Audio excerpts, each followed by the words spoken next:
Last week we talked about having an embryo surplus and the dilemma associated with that. This week we talk about how many embryos do you need to have to build the family of your dreams. I'm Dr. Mark Amols, and this is Taco Bout Fertility Tuesday.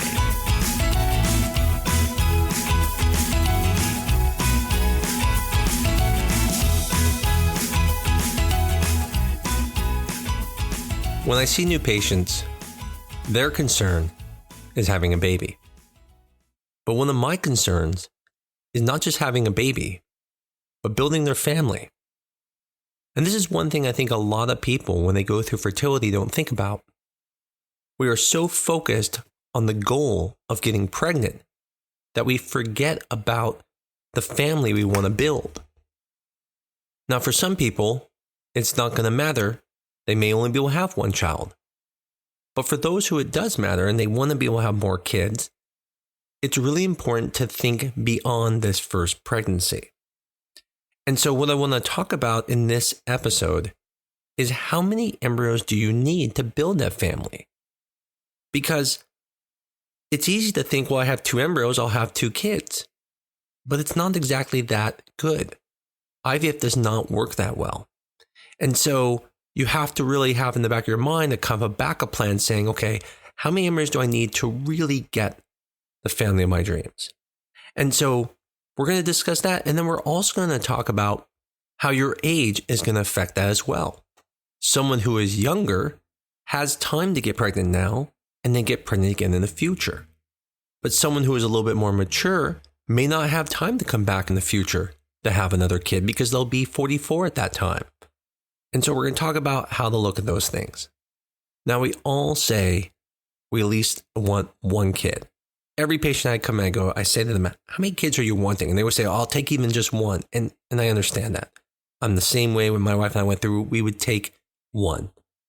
But the question you really need to ask yourself is, but what do you want? Doesn't mean you're going to get it, but what do you want? So then you can plan what you're going to do next. It's okay to think about having more than 1 child, even if you're struggling.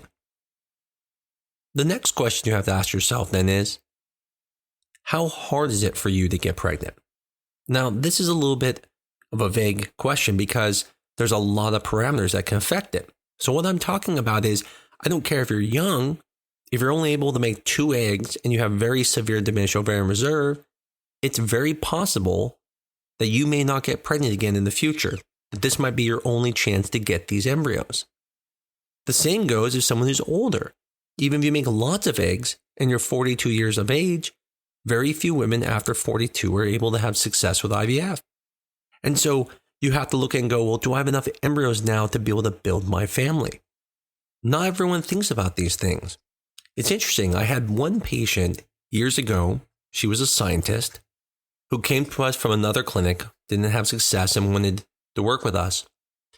And she realized that she wasn't going to be able to have kids after a certain age. And so she decided to go through IVF multiple times to build up as many embryos as possible. So that way, no matter how many kids she wanted, she would always have the ability to have them.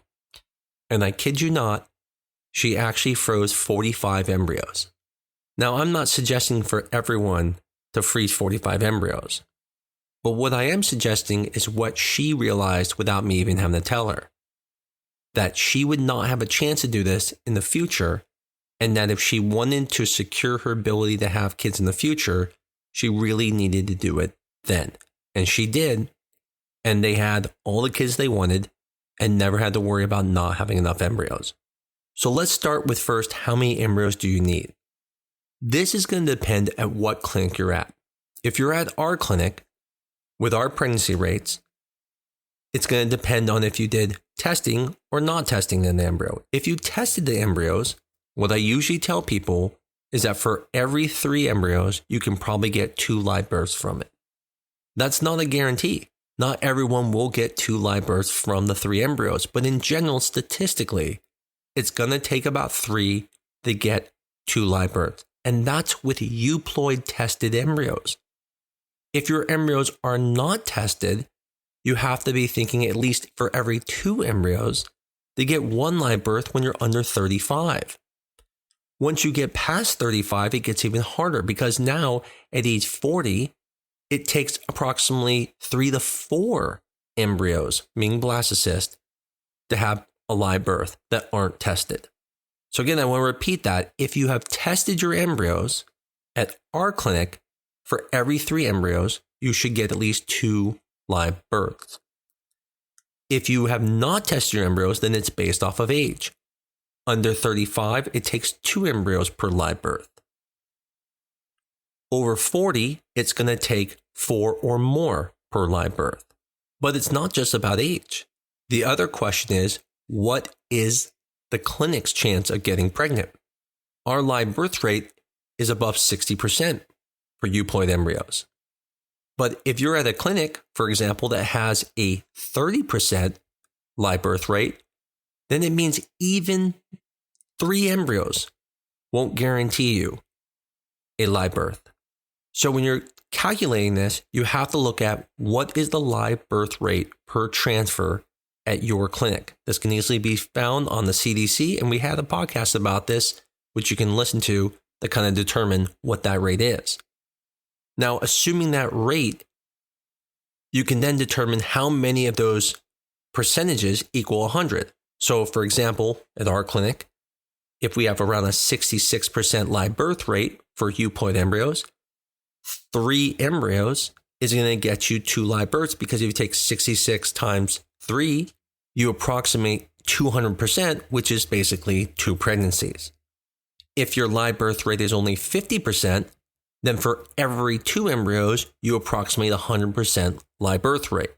Now, again, this doesn't mean you're going to have a pregnancy. It's just saying that if you are only getting a 50% live birth rate, then mathematically, it's going to take at least 2 to be able to get 1 live birth, because a live birth would be 100%, meaning you actually got the live birth.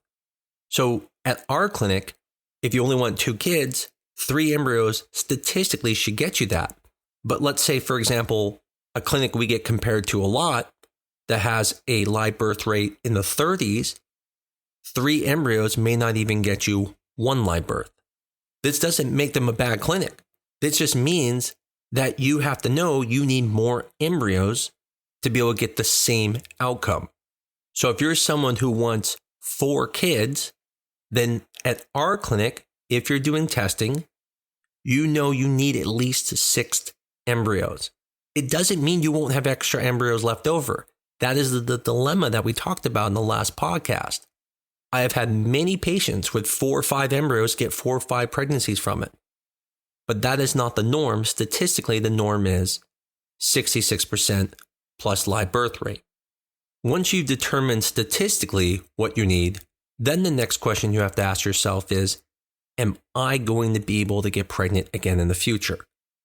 If you were someone with severe diminished ovarian reserve, then you're probably not going to want to wait, because your chances are only get harder later and you're not going to get those embryos. That is what happens with age. At 35, 60% of the eggs are going to be normal. But if you're 42, 85% are abnormal, it's harder to get that normal embryo.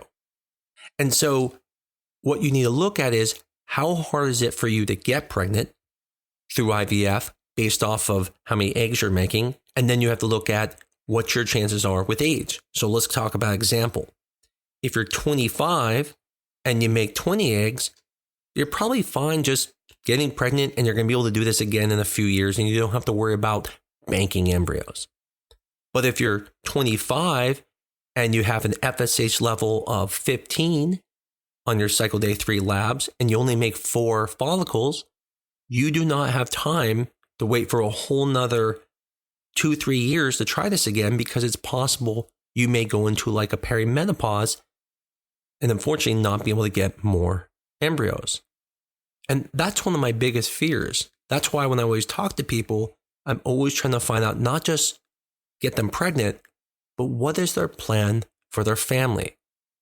And that's what I want to get across to everyone. You know, in the end, we all don't have enough money sometimes to bank embryos, and that's unfortunate. But if you do have insurance, if you do have the funds, this is an important thing to think about. Not just, I want to have a baby, which we all want. But the question is, how big of a family do I want? And do I have the luxury to wait to try this again? Or do I need to bank these now in case I won't be able to in the future? I can't tell you how many patients I've seen from my clinic, from other clinics, who go into this and they get pregnant and no one talks to them about the fact that it was very difficult for them even to get the embryos they got and that they might want to plan for the future. And what happens is they obviously are very happy and they have their baby and no one's upset. But if they would have known that from the past, that they probably should have preserved their fertility, they probably would have done it. And so hopefully someone who maybe listens to this podcast for the first time or is thinking about going through IVF, this may help you think about those things and decide if maybe you need to go through more than one time to preserve your fertility. And if you're one of those patients like we talked about in the last episode where you're worried about a surplus of embryos, you have the option of freezing eggs. And then that way, if you need those embryos in the future, you can thaw those eggs without the ethical dilemma of having to discard embryos.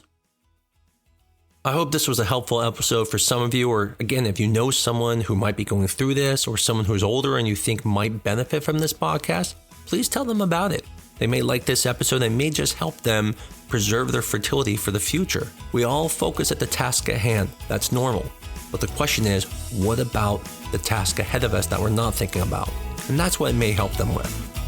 As always, if you enjoyed this podcast, please give us a good review, tell everyone about us. And as always, keep listening each week. I look forward to talking to you again next week on Taco Bout Fertility Tuesday.